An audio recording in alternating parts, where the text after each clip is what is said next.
J'ai fait toute ma scolarité dans des établissements français de l'étranger.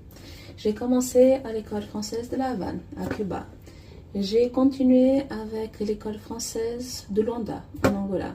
J'ai enchaîné avec le lycée français Charles Lepierre, à Lisbonne, au Portugal. Et j'ai bouclé avec le lycée français Jules Verne de Johannesburg, en Afrique du Sud.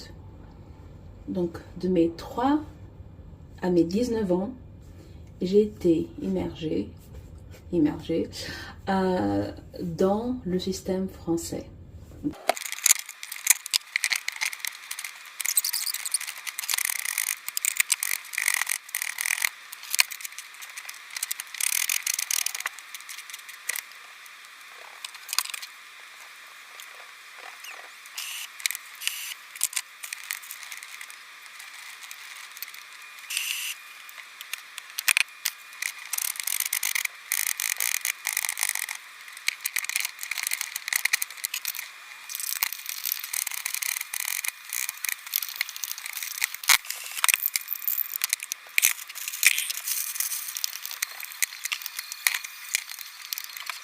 Je suis dans le système français par défaut. Quand on est allé vivre à Cuba, mes parents ont dû faire un choix par rapport à mon grand frère et à ma grande sœur. Ils avaient soit l'école cubaine, soit l'école espagnole, soit l'école française. Et dans l'éventualité où mon père serait expatrié à nouveau, mes parents ont décidé de choisir l'école française parce que moi, il y aurait une continuité même en Angola. Parce qu'en Angola, l'école française existe depuis 1977, je crois, 2 ans après l'indépendance. Donc, c'était un choix par élimination, un choix 100% logique et pas du tout émotionnel. Le choix n'avait rien à voir avec l'amour pour la France, l'amour de la langue française, l'amour pour Molière, rien de tout ça. On n'a aucune attache familiale pour la langue ou pour le pays, aucune. C'était vraiment par élimination. Du coup, c'est quelque chose que je me suis rendu compte, pas forcément dès le départ, mais que je me suis rendu compte au fil du temps. C'est quand on n'a pas cette attache française, quand on n'a pas ce lien-là, ce lien émotionnel, on est très vite mis au banc. Je ne pense pas que ce soit 100% volontaire. Je ne pense pas que ce soit décidé dès le départ. On ne vous veut pas dans notre cercle. C'est juste que rien n'est fait pour qu'on intègre. Surtout si on n'a pas des parents qui veulent cette intégration ou des parents qui sont actifs dans les associations des parents d'élèves, ce qui n'est pas le cas de mes parents à moi. Donc moi j'avais 16 ans la première fois que mon père est allé dans une école pour moi, 16 ans. Du coup, on le sent très vite qu'il y a une différence. Et on sent très vite qu'on n'est pas, ce n'est pas qu'on n'est pas traité de la même façon, mais on n'a pas accès aux mêmes choses. Et c'était très foudroyant, c'était vraiment très dans ta face. Du moins dans les années 90 en Angola, parce que l'Angola était un pays en guerre, on était encore à une époque de marché noir, de rationnement, et on n'avait pas accès aux mêmes choses que les petits Français. Par exemple, je pouvais voir mes petits camarades en train de boire de la menthe à l'eau, en train de manger du pain de mie avec du Nutella, en train de manger des Mikado ou des barquettes. Et ça, on l'avait jamais vu, on ne l'avait jamais eu. On n'avait pas de pain de mie en Angola, en temps de guerre, dans les années 90. On n'avait pas de Nutella. On n'avait pas de Mikado. On ne savait même pas c'était quoi la menthe à l'eau. Ce qu'on avait, c'était les petits pains à la portugaise, carcassas. Les gens, ce sont des petits pains avec une croûte un peu croustillante. C'est presque du plastique cette affaire-là. On avait les bonjours de la margarine. On n'avait pas de Nesquik, on avait de l'Ovaltine. Et je me souviens Une fois, ma grande sœur, dans la cuisine, s'est dit, bon, ben, nous aussi, on va avoir notre pain au chocolat. Donc, elle a pris ce pain élastique, badigeonné de margarine. Elle a mis de l'ovomaltine ou du Milo, je ne sais même plus. J'aime aucun des deux. Ovomaltine ou Milo. Elle a fait une pâte bizarre. Elle a mangé, voilà. C'était ça, notre Nutella. Parce qu'on n'avait pas accès à ce qu'avaient accès les petits Français. Et nous, on voyait dans les cours de récréation, on voyait ce qu'ils mangeaient. On voyait la richesse de leur goûter. Mais nous, on n'avait pas accès à ça. Parce que non seulement il y avait cette différence entre ce à quoi ils avaient droit et ce que nous, on avait droit, en étant angolais sur place, c'est que les Français avaient leur propre supermarché. Un supermarché qui n'était que pour les fonctionnaires d'Elf. Elf qui est devenu Elf Aquitaine, qui est devenu Elf Fina Total, qui est devenu Total. Donc, il y avait un supermarché en Angola uniquement pour les Français ou pour les gens qui travaillaient pour les Français. Ça veut dire que eux, ils avaient accès à tout ce qui venait de France, mais nous, on n'avait droit à rien. Le seul moment de l'année où on pouvait goûter la France, le seul moment de l'année où on pouvait goûter les crêpes, on pouvait manger du pain avec du Nutella, on pouvait manger des pizzas, parce que même les pizzas, on n'avait pas. Le seul moment de l'année, c'était à la kermesse. Et la kermesse arrivait le lendemain du spectacle de fin d'année.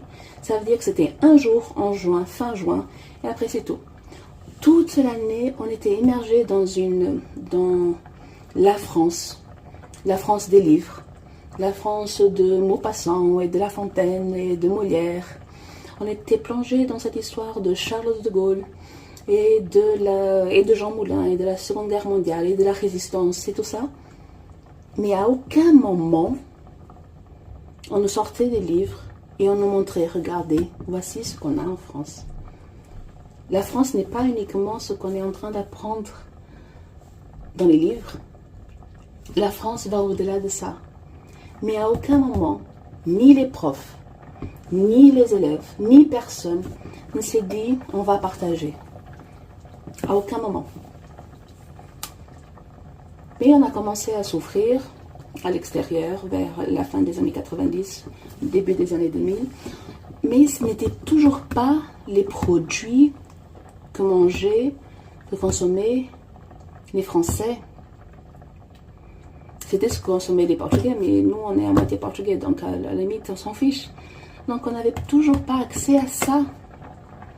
Donc, quand je débarque en France à mes 19 ans, et quand j'ai de l'argent en main pour vivre et je fais des bêtises avec, je vais dans un supermarché et je suis face à au rayon pâtisserie, au rayon gourmandise, friandises, avec tous les biscuits, toutes les barquettes, tous les micados, tout. Et je suis là, waouh, c'est ça! Je n'ai jamais eu ça. Et une fois, mon petit frère est venu pas pour le premier Noël, pour le deuxième Noël en France. Mon père est venu avec mon petit frère et mon grand frère. Et à un moment, on devait faire des courses pour Noël. Et je suis descendue avec mon petit frère. Et mon petit frère est arrivé devant ce rayon. Et il a fait, waouh, il a fait, grande sœur, est-ce que je peux prendre des micados? Et genre juste pour goûter ou juste un peu.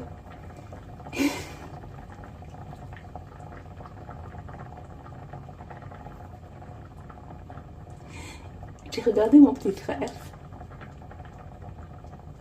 et j'ai dit prends tout ce que tu veux. Parce que quand j'avais son âge, personne de ma famille n'avait accès à ça. Personne. Juste des micados.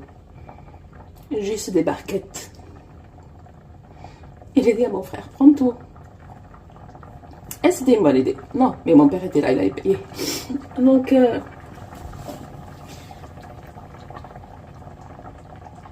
Je ne remercierai jamais assez mes parents de nous avoir mis dans des établissements français, de nous avoir donné l'éducation, de nous avoir donné la possibilité d'avoir l'éducation que nous avons eue. Et je sais que l'éducation française à l'étranger vient avec un peu plus de statut que l'éducation française en France. J'ai vu son interdite. C'est un peu effrayant cette affaire.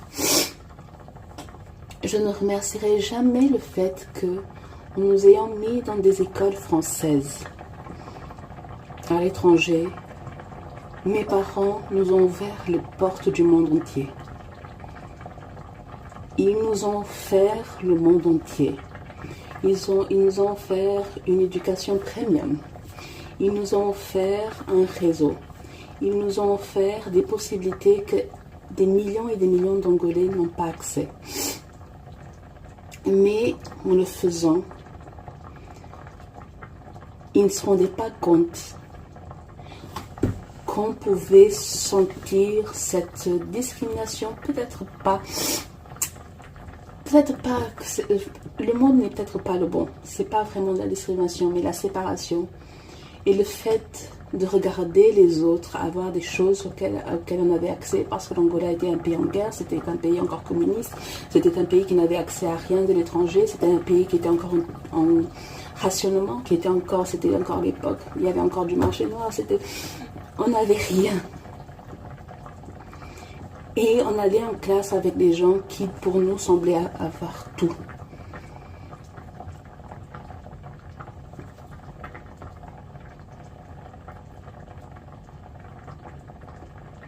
Aujourd'hui encore, ça fait plus de 20 ans que je suis venue en France pour la première fois. Parfois encore, et je me pose, quand je vais faire les courses, je m'arrête devant le rayon de biscuits et j'en prends un que j'ai vu quand j'étais gamine, mais que je n'ai jamais pu goûter. Et il y en a tellement. Je n'en ai pas envie tout le temps. Je peux m'en passer. Mais parfois, je m'arrête devant et je me souviens de mon petit frère.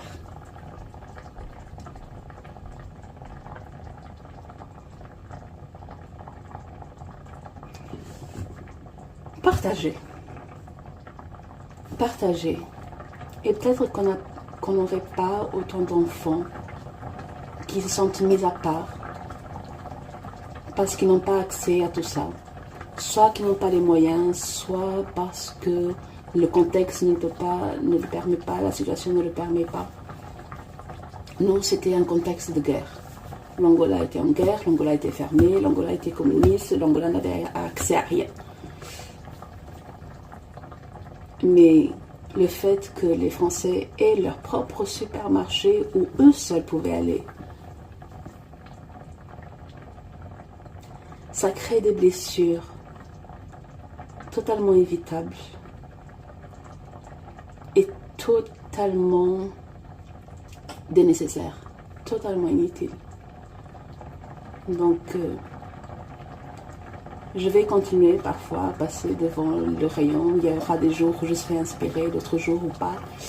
Mais je ne pourrai jamais de ma vie regarder un prince de lu les barquettes des Mikado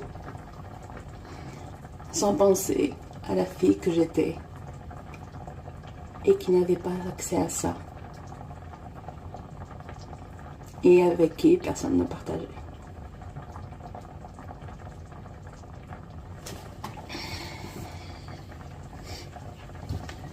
Ouh.